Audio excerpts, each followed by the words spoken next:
Hi, I am here today to talk about pruning and dividing plants. This is something that there are certain times that are better than other times. However, anytime you're taking care of your plant is better than not taking care of it. So here is this young fruit tree. I believe it's an apple tree. Ideally, I would have done this before it started leafing out. However, now is better late than never. So with fruit trees, they're gonna get loaded with fruit, ideally, and branches that stick straight up like this are not gonna help the tree, and it's gonna crowd the airflow. So any of these straight up and down branches, and some of these up here, these tall ones like this, we will want to prune to better support the tree and support our ability to get fruit. So for these straight branches that are coming up in the middle, we are going to come down just above where it meets the tree. I like to have the cutting blade as close to the tree as possible. Cut at an angle so when water hits it, it will just roll right off and not collect and cup on it. Nice angled, close to the tree, little cuts.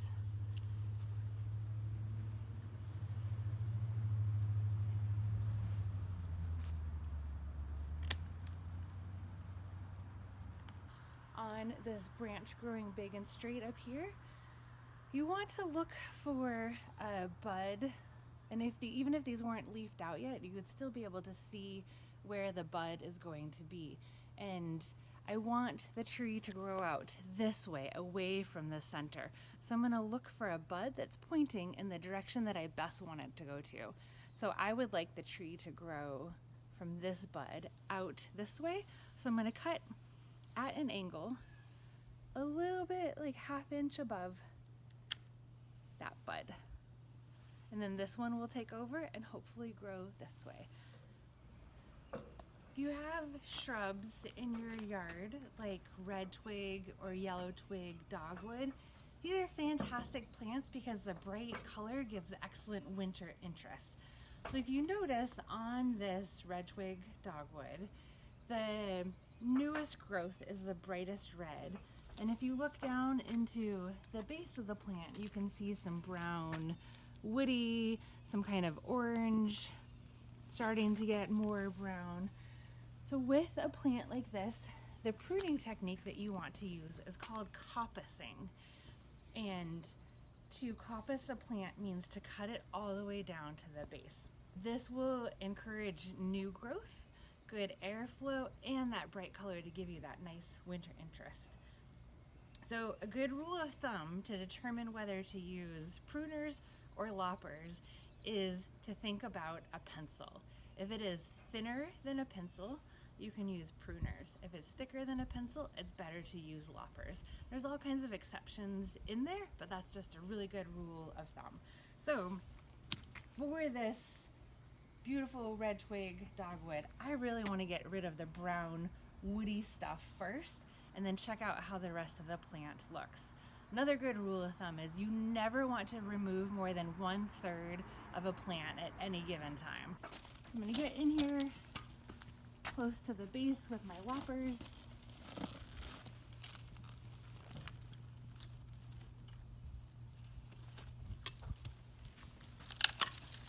And cut right down there at the bottom. This one here, you can see how it has a bit of new growth coming off right there. So I'm going to let that part stay, and I'm going to cut right above that part.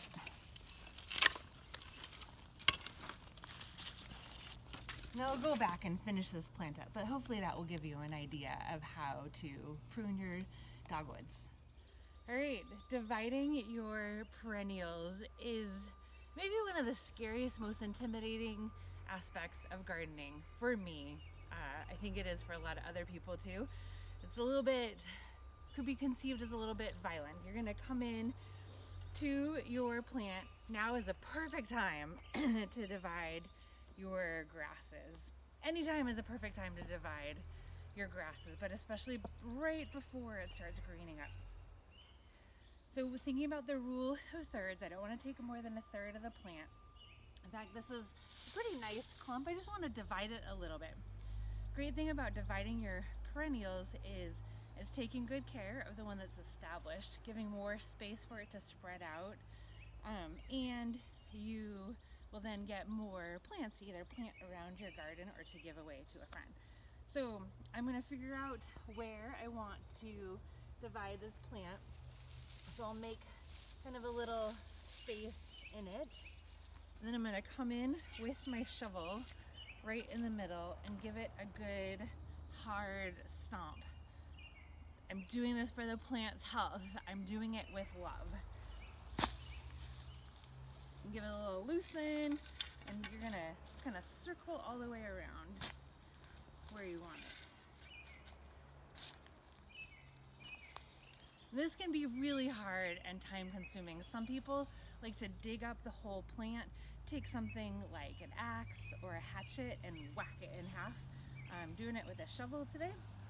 So once you think you have the plant where you want it, you can see how it's going to continually make new grass with these new shoots coming out. And now this one will have space to continue to grow this way. Fill that back in. Fluff it up so it doesn't look so bad.